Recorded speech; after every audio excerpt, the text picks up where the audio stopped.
ঈদের ছুটিতে ফেসবুকে গার্লফ্রেন্ডের সাথে দেখা করতে এসে দেখি সে নিয়ে এসেছে তার পুরো ফ্যামিলিকে আমার সাথে দেখা করানোর জন্য। আর এই মেয়ে তো আমাকে দেখে পুরা ক্রাশ খেয়ে গেছে, মানে তার জীবনে এমন সুন্দর ছেলে কখনোই মনে হয় দেখেনি। আজ একটা বউ নেই বলে এভাবে খুব সুন্দর করে ছবি তুলে দিতে পারলাম না। ইন্ট্রো দেখে তো বুঝতেই পেরেছেন যে আজকের ভিডিও কেমন মজাদার হতে যাচ্ছে। তো আসেন প্রথম থেকে শুরু করা যাক। আসসালামু আলাইকুম, হোয়াটসঅ্যাপ গাইস, কেমন আছেন সবাই? আশা করি সবাই ভালো আছেন এবং আল্লাহর রহমতে আমিও ভালো আছি। তো অনেকদিন পর চমলক একটু ভিডিও নিয়ে আপনাদের সামনে হাজির হয়েছি। তো আসেন শুরু করা যাক। ঈদের দিন বা তার পরের দিন একটু ঘোরাঘুরি না করলেই নয়, তাই আমরা সবাই মিলে স্বপ্নপুরীতে চলে আসি। আমরাই যে শুধু ঘুরতে বের হয়েছি তা কিন্তু নয়, এলাকার ছোট ভাই বেরাদারও পিকআপ ভ্যান এবং সাথে একটি বক্স নিয়ে আনন্দ মিছিল করছে। তো তাদেরকে ইগনোর করে আমরা স্বপ্নপুরীতে চলে আসলাম। A few moments later. ভিতরে প্রবেশ করে দেখি দুইটা মেয়ে আমার সামনে দিয়ে দৌড়ে চলে যাচ্ছে। তো সেখান থেকে একটা মেয়েকে আমার হালকা করে ভালো লেগেছে, তো তাই ভাবলাম যে এখান থেকে যদি আমার একটা প্রেম হয়ে যায়। প্রায় 2.5 ঘন্টা ঘোরার পর জানতে পারলাম যে ওদের বয়ফ্রেন্ড আছে। তাই দুঃখ ভারাক্রান্ত মন নিয়ে ওখান থেকে অন্য কাউকে লাইন মারতে আমি চলে আসলাম। প্রেম আমার করাই লাগবে আজ।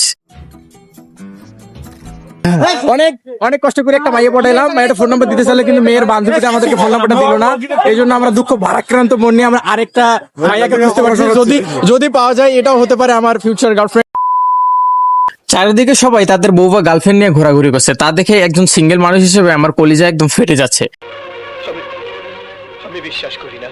আমি যে কি পরিমাণ সিঙ্গেল তা আমার 3-4টা গার্লফ্রেন্ডকে জিজ্ঞেস করলে আপনারা জানতে পারবেন। এসব দেখে খুব খারাপ লাগছে, তাই মনকে চাঙ্গা করতে চিড়িয়াখানায় ঢুকে পড়লাম। তো ভিতরে প্রবেশ করে পশু পাখির চেয়ে কাপলদের সংখ্যাই দেখলাম বেশি। চিড়িয়াখানার ভিতরে পশু পাখি দেখতে পারি আর না পারি, অন্তত গার্লফ্রেন্ড বয়ফ্রেন্ড আমরা দেখতে পারবো এবং সুন্দর সুন্দর মেয়ের কালেকশন আছে এখানে। গাড়ি স্টার্ট কর। আচ্ছা, আমার দিকে এইভাবে তাকালো কেন? আমার মাথায় কি দুটো সিং গজিয়েছে নাকি?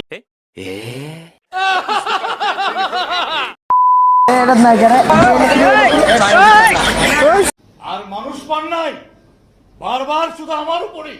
ওখান থেকে ভয় পেয়ে সামনে এসে থেকে এক ঝাঁক পরি।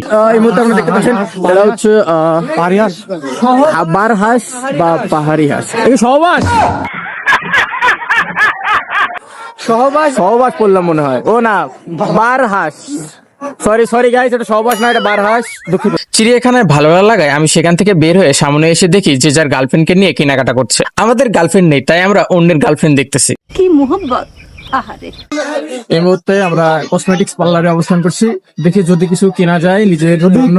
আমাদের তো গার্লফ্রেন্ড নাই যে আমরা গার্লফ্রেন্ডের জন্য কিনবো, আমরা নিজেদের জন্য কিনবো। যদি সুন্দর প্রকৃতি দেখতে দেখতে সামনে এসে দেখি একটা কপাল পোড়া মেয়ে বয়ফ্রেন্ডের সাথে ঘুরতে আসতে পারেনি দেখে তার মনটা খুবই খারাপ। এক থাপ্পড়ে তোর বাপের নাম ভুলিয়ে দিতে। তবে তার মন খারাপ হলেও এই সুন্দরী রমণীর মুচকে হাসি দেখে আমার মন পাগল হয়ে পাবনার দিকে চলে যাচ্ছে।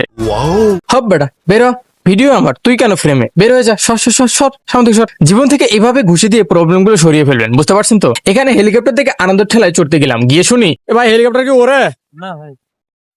সামনে এসে দেখি অস্থির ফটোগ্রাফার তাদের ফটোশুট করছে।